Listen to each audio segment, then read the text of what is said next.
ବର୍ତ୍ତମାନ ମାର୍କେଟକୁ smart meter ପଳେଇ ଆସିଛି।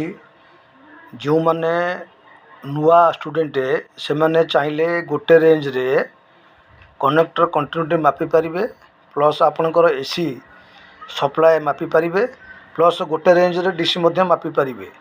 ତାର ପ୍ରାକ୍ଟିକାଲ କରିକି ମୁଁ ଆପଣଙ୍କୁ ଦେଖାଉଛି। ଦେଖନ୍ତୁ ଯେ ବର୍ତ୍ତମାନ ମୁଁ ଓମ୍ ରେଞ୍ଜରେ ମାପିବି। ଓମ୍ ଦେଖନ୍ତୁ ଆପଣଙ୍କର ବର୍ତ୍ତମାନ 0 ଦେଖେଇଲା।